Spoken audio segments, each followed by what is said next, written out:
Have you ever brought your magic to Walt Disney World like, hey, we came to play? Did you tip your tiara to a Creole princess or get goofy officially? When we come through, it's true magic, because we came to play at Walt Disney World Resort. Whether you're a morning person or a bedtime procrastinator, everyone deserves a mattress that works for their style. And you'll find the best mattress for you at Ashley. The new Temper-Adapt collection at Ashley brings you one-of-a-kind body-conforming technology, making every sleep tailored to be your best. The collection also features cool-to-the-touch covers and motion absorption to help minimize sleep disruptions from partners, pets, or kids. Shop the all-new Temper-Adapt collection at Ashley, in-store or online at ashley.com. Ashley, for the love of home. Yeah, what's up? It's your boy Joel Ortiz, and I want everybody to make sure that they subscribe and download the podcast, Library Rap, the hip-hop interviews with Tim Einenkel. Yo, Tim, I hope all is well. You my guy. I know these interviews are not interviews, they're actually conversations, and I appreciate them all. Yawa. Hey, what's up, everybody? This is Ice-T. I want you to do something for me. Make sure you download and subscribe Library Rap, the hip-hop interviews with Tim Einenkel. Stop playing. Download and subscribe. Library Rap, the hip-hop interviews with Tim Einenkel. It's cold. Yes, sir. Yes, sir. It's your boy Farrell Monch in the building. I need y'all to make sure you subscribe and download to the podcast Library Rap, hip-hop interviews with your boy Tim Einenkel. You already know. Father planted a seed, deep unfertile soil, water what mama shares, I sprouted like black oil. That mean I'm worth something, even through the worst of it. Can't really call it. Rasheed Chappell, welcome to Library Rap, the hip-hop interviews with Tim Einenkel. Thank you so much for being here. Thanks for having me. I appreciate it. On your path, they often ridicule. They like to crack jokes, ignorant. My black folks really made it hard for a king, but I ain't cracked though. Was made stronger from stones thrown. I sharpen steel. To all my early supporters, I thank you still. Most humbly, I'm most comfortably alone. Just me and my thoughts, but want it publicly. I try to balance it. So before we get into the album, which A Portrait Of, which I think is incredible from first track to last track, the beats are dope and lyricism is out of control. I want to ask you something about New Jersey and kind of you being there as a young hip hop head. I remember having a conversation with Elder Sensei from the Artifacts, and he talked about how, first being from Jersey, he came to New York City and you kind of had to hide the fact that you were from Jersey, stuff like that. When you were growing up, what was the view, I guess, of Jersey MCs versus, I guess, New York MCs? And did you have Jersey MCs that you liked, that you were inspired by, or did you kind of have to hide the fact that you were inspired by these Jersey MCs? I've heard similar stories from people about this rivalry between New Jersey and New York. I guess maybe I was born a little bit too late. I missed it. I never ever experienced that. I mean, the moment the first stage I ever rocked as a teenager was, I probably shouldn't have been in there, was the New York Poets Cafe. And it was hosted by Bobbito from Stretch and Bobbito. And he showed me love. The crowd showed me love. So I never experienced that. As far as, Jersey MCs, when I was coming up, we, arguably had two of, if not the two best MCs in the game at the time. So we had Redman and we had Tretch. So there was no need to, hide being from Jersey at that time or even feel any type of shame about being from New Jersey. And it's so funny that you mentioned L, because I just recently did an interview and he was a guest on the show as well. And I got a chance to really thank him for, the inspiration that he gave us, being young, watching him and Tame, rest in peace to Tame One, going across the water and destroying and stretching Bobbito when he got on the radio, and just really putting on for Jersey and showing a different side of it. L always with the low, always cool, so I thanked him for that. But I've never had an issue. I've gotten love from legends from New York, from OC to Lord Finesse to, rocking shows at Rakim. So no, I never experienced that. Was there growing up, was there a You mentioned L, you mentioned Tame, you mentioned Redman, you mentioned Trutch, but was there like a MC that maybe we never heard of, but he was like kind of, or she was like a local cat that kind of destroyed it, and you really gravitated towards in terms of their wordplay and what they were doing? I mean, there was an artist right from my grandmother's building in the projects by the name of Seven Sean, who was a part of a rap group called World Renown. Who they were signed to Warner Brothers, album produced by Marley Marl and K Def. That I grew up with his little brother, so I was around it from the very beginning. But as far as stylistically, I can't really say. I mean, who didn't want to rap like Tretch and Redman? But I couldn't. So stylistically, there wasn't anyone. I'm trying to think. Around my way, there was a brother by the name of his rap name was Fortune Teller, but his real name was Jeff. And I thought Jeff was the most talented writer that I had ever been around. Like, he would literally come to the house and he would write a rhyme, spit it, and like throw it away. And I'm like, what? Like, because I have every rhyme that I've ever written saved. Like, I have like these I guess they would. I'm not even storage boxes, but like almost like memento chests that I keep everything, everything I've ever written, like from high school, like everything. I have everything. Show you where the story starts before I made my mark on every corner, pop bitch that play a part. Mom's joy, her baby boy, the smell of. Rasheed, I want to turn to the album, A Portrait of. The title hits you like real quick. I think like in terms of what hip hop is and what hip hop should be. It's it's like painting a picture of someone's life using words, right? A Portrait of. So tell me about the importance of this title and how'd you come up with it?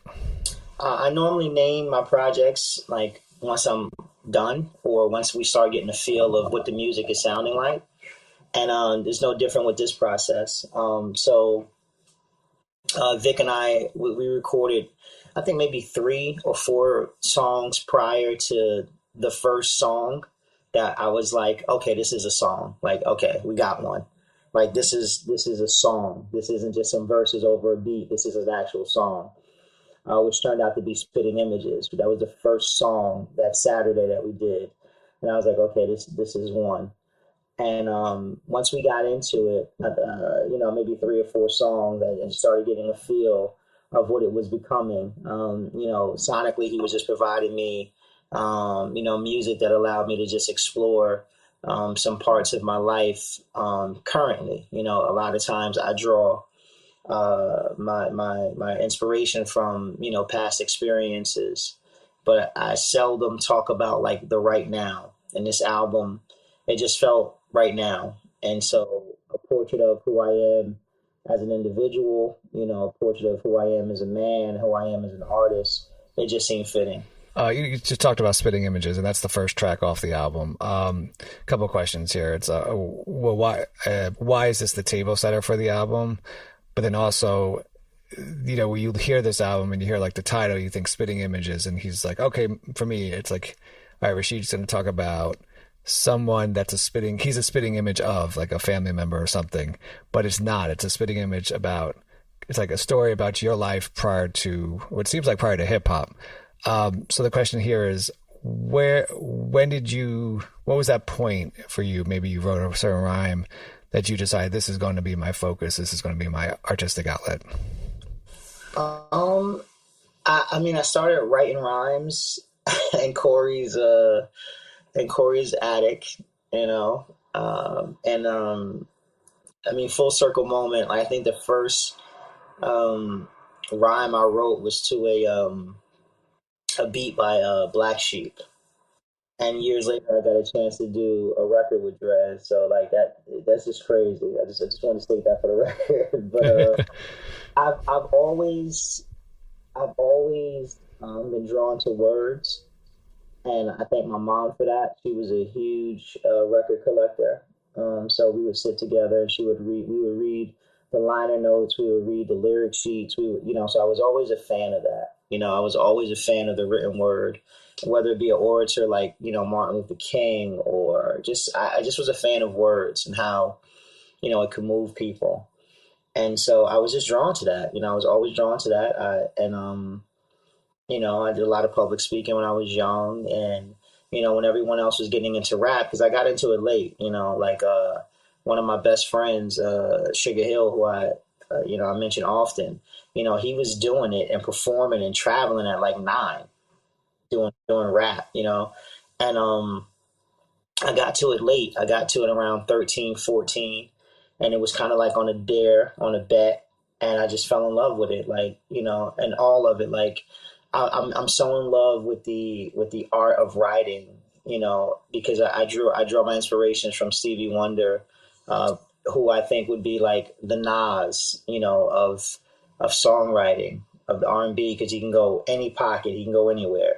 And, he maintains this level of lyricism. And then you have someone like a Bob Marley who can evoke the same message but use not as many words. He gets straight to the point, so all of it. I mean, Phil Collins to, Stevie Nicks. I mean, I listen to everything, like writers. And so that was always the inspiration. And once I got into it and I was like, okay, I need to get to that level of artistry with my words, it was like, this is what I have to do. Like, it became a purpose more than just like, oh, this is what I want to do, to make money. Did you find when this dare happened, I mean, did writing come easy to you in that, in that sense, like, or did you find yourself, was it a challenge? I mean, was it like kind of like you needed to do drafts of artists, of work? You weren't writing something, spitting it and throwing it away, as you said, earlier. Never. But people. I had another one of my close friends, Ed. He says that it comes easy to me, and I look at him. I'm like, are you crazy? Like, no, it doesn't. Like, no, it doesn't come easy. Like it's taken a long time. Okay, so on this album, there's 11 songs, right? Right. And it's 22 verses.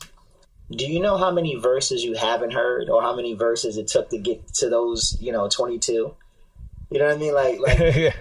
Like, how many, times I had to refine something before it got to the place where, it could, see the light of day. And, my process is a bit different than when I was younger.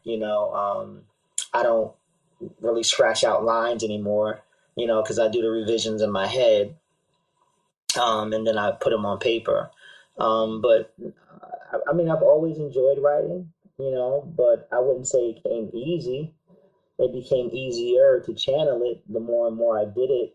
But it's always, I look forward to I actually look forward to writing, because I don't know what's going to come out. So my view of it is, I'm always like, I'm open. Like, I really treat myself as a vessel. Like, okay, let's see what the music is going to pull out now. Like, I'm curious to see.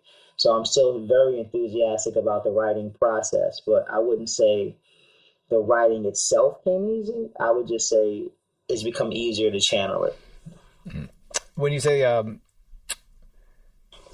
when the drafts are happening, is that, do you have to, are you writing, say you write a verse, do you spit it, do you record it and see how it sounds, or is it more like visually looking at, like you would write a paper or something, like, are you rereading it in your head and then doing the edits, or do you actually have to kind of hear it first and then see if the edits work out? I don't know if I'm revealing the magician's code right now, but for me, I know everybody's process is different. For me, once I hear a track that I like, the first thing before the words come to me is, what's the tone I'm going to use vocally on this track to really maximize the effect that I can have. Right. So before I hear a single word, I hear, like, what should my tone be? And then from there, the words start to come to me. And then, as I'm writing it, I'm repeating each line over and over, so I know I'm getting the cadence down. And so by the time I get in front of the mic to perform it, it doesn't take long to really, record a track. I know some people tout themselves as being able to record a song or a verse in one take, which is cool. I've done it. It's not really my favorite thing to do, but I like to like kind of get warmed up and feel, into the verse. Sometimes it happens. But I do realize now that I'm actually recording the verse, quote unquote, in a sense, as I'm reciting it over and over again, writing it. That's why it might take 3 or 4 takes for a verse, or 2 or 3 takes for a verse, because I have been rehearsing it before I got to the mic in the writing process. That's dope. The next track on the album is Two Masters. Who are the two masters that you're referring to here? Who you are and who you want to be. And the distance that you got to travel to get there. Blue and white circle the block. The bad news travels of who got shot. It's more than just music, this the memory of the smell of cheap weed and the Hennessy suds. It's like I still reside here, part of me does. Yeah. A part of me loves every hungry night. Was forced to fight for survival. The faith placed itself, never placed in no Bible. My only rival. Which master has the most pressure on him or her? Probably who you are. Who you are, because you're comfortable there, right? In order to be who you want to be, you have to actually kill that master, and some people are afraid to do that because of the things that they've accomplished, being complacent, or the things that they find comfort in. And, I've gone through a lot in life in the past couple of years, and I had to realize that in order to be who I truly am, I had to let go of the image of who I thought I was, or who I wanted to be for other people, or who I valued what other people thought I was. And I just had to let all of that go. And in doing so, I've found a level of peace. I found a level of clarity, just a level of purpose that I was, kind of running from before, because when you're who you're supposed to be, like, you have to live up to that. Like, there's a responsibility that comes with that. And it's not something that we always embrace. And I've learned to embrace it. I've learned to embrace the work that it takes to do it every day when you don't want to do it, when you don't feel like doing it, and finding comfort in the uncomfortable. Do you have a certain amount of time per day that you kind of dedicate to the craft, to reaching the goal of who you want to become? I put aside at least 2 hours every day. There's 24 hours in a day. If I can't give 2 hours to myself, then what am I doing? The track Narcan, you spit, it was written, "This is God's plan." So automatically, off the bat, I thought these were odes to Nas and Drake. Is that true? And can you talk more about these lyrics? Neither. Yes! Strike 3! I was having a conversation with, I forget who I was talking to. Not to name drop, but I was having a conversation with Pharoah Monch. First conversation he and I ever had, and this was recent.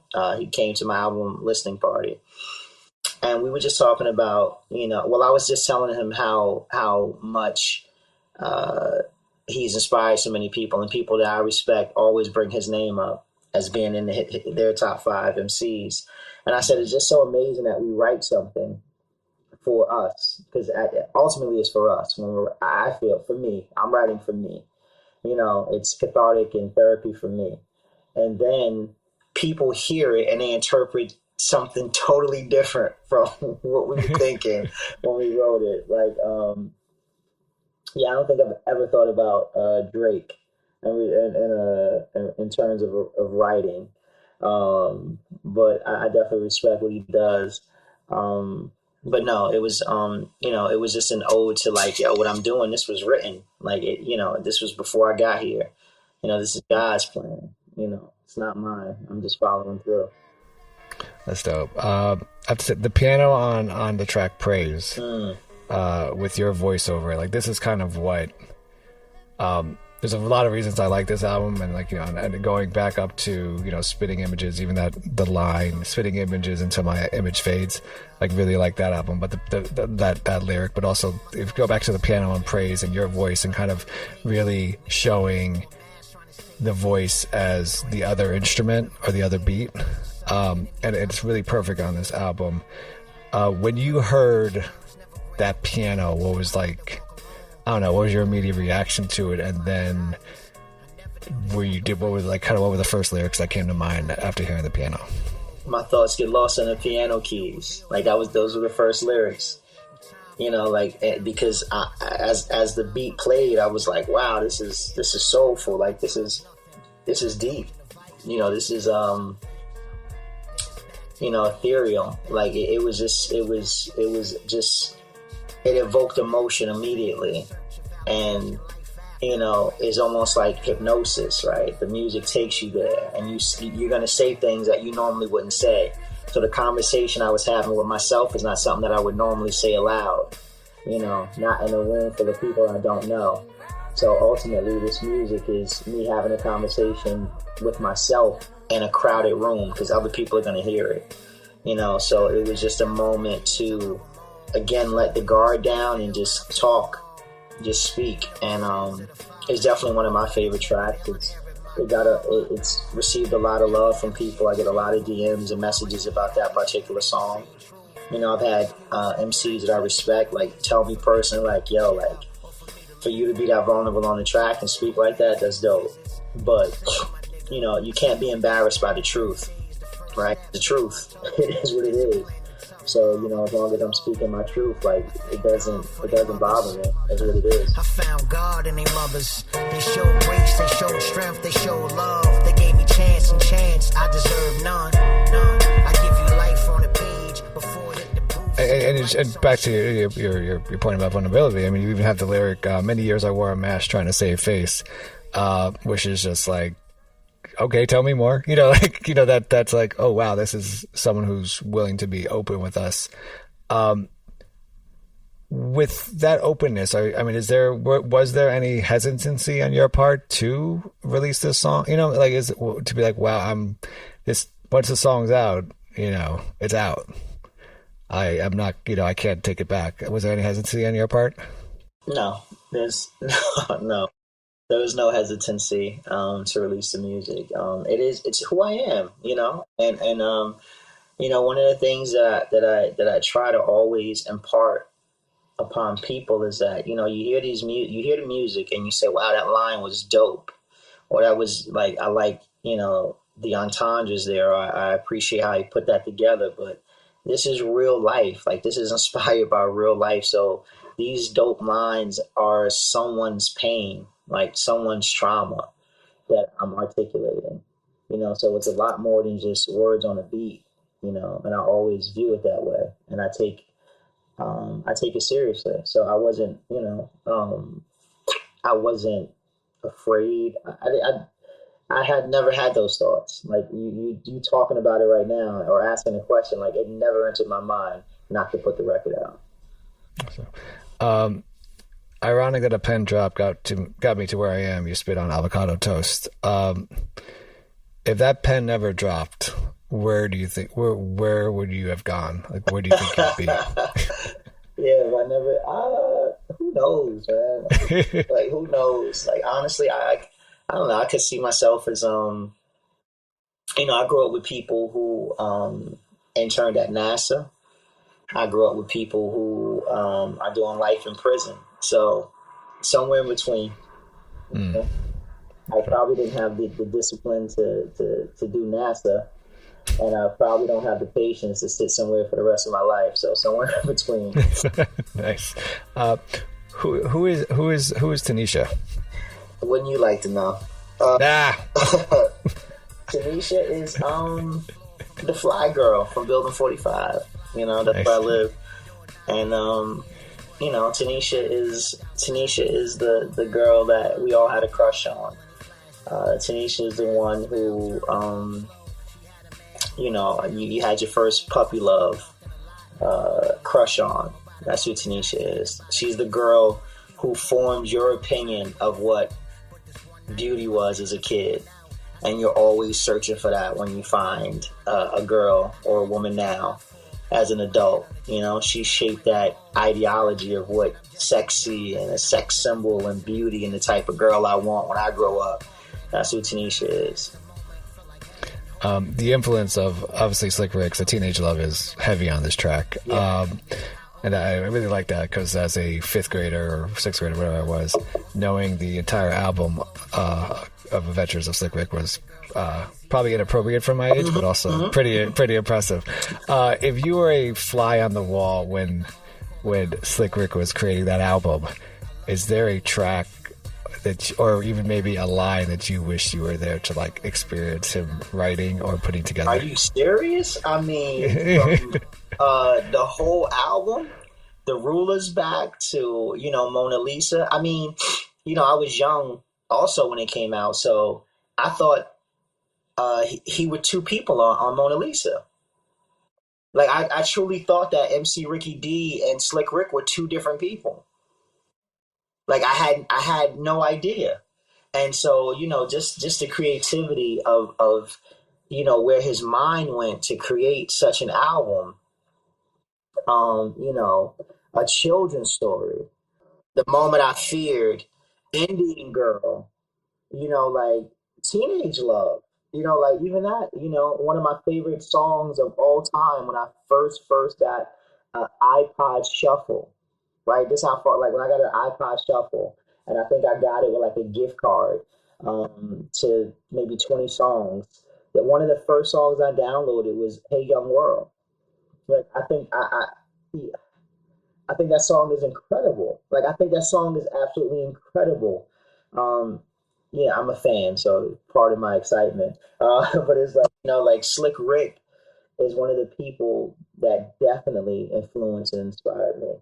The storytelling and just the you know, just the style and the swag and just the class and, you know, the British accent and the eye patch and the half moon part and the big jewelry, like what? And then the Teenage Love video with the trench coat on and the Benz, like come on, man, like yeah, I just would have, man, yeah, I would have liked to have been there for the whole process.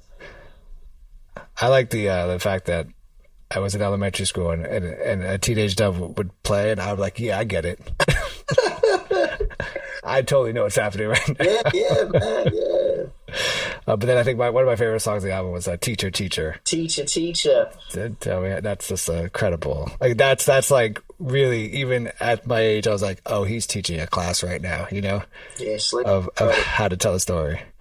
It's incredible, man. He's amazing. Oh, Manna from Heaven, 1 minute and 27 seconds around. You're just straight spitting. There's no hook, nothing else. Why that approach to this song? I mean, sometimes that's just what it is. Like I don't. I'm a vessel. Like I don't force it. You know, I just let it happen as it plays out. This track, Tax Free, is another great track. But what I really liked about the track is that there's someone cutting up, you know, the track, and it really shows that there's an appreciation about the DJ. Can you share who the DJ is, but also what's your kind of favorite thing about the DJ? Well, the DJ is the world famous Statik Selektah. I've heard of that guy. Yeah, you know, who I'm very appreciative of because he doesn't normally lend his scratches to songs he doesn't produce. So, you know, when I asked him, he was like, okay. And he sent it as we were like literally mixing and mastering the album. You know, he sent the cuts up and it came out dope.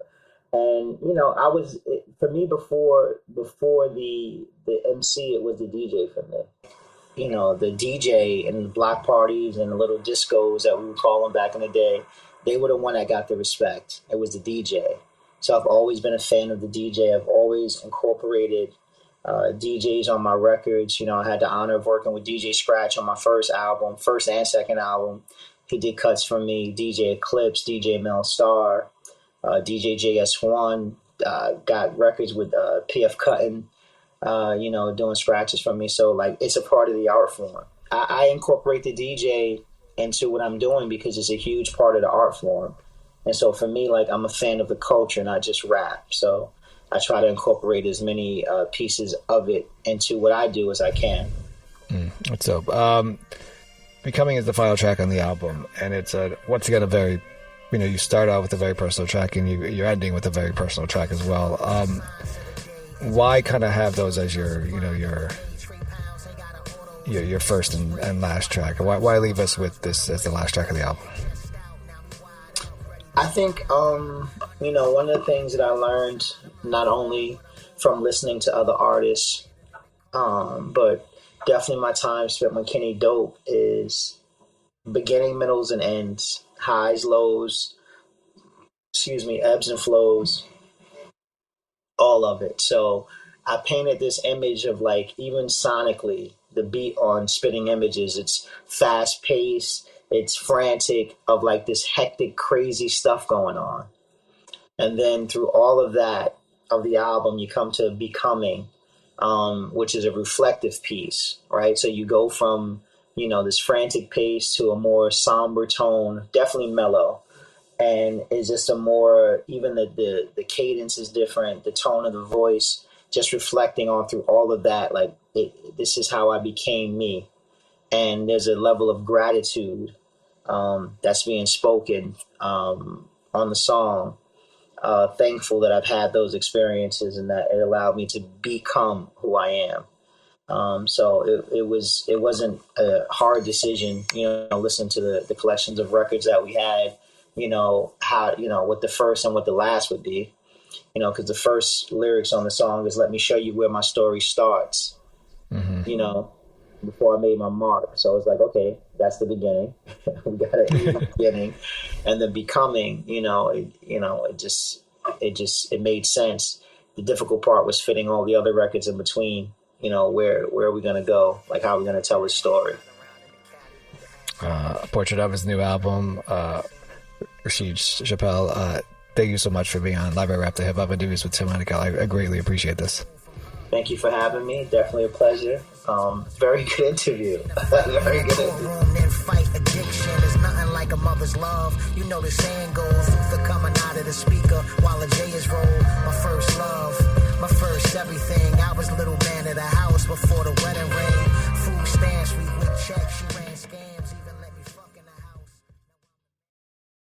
Hey, it's Mark Goodman. And I'm Alan Light. On today's podcast, Record Store Day founder Carrie Colleton is joining us to discuss the April 20th RSD special releases. Plus, we'll talk live with our audience, the Sound Up Pod Squad, and find out who still listens to vinyl. And some updates from the Beatles universe. Oh, good. Sound Up with Mark Goodman and Alan Light, the only music podcast that matters. Get it on Pandora, Spotify, Apple Podcasts, or wherever you get your podcasts.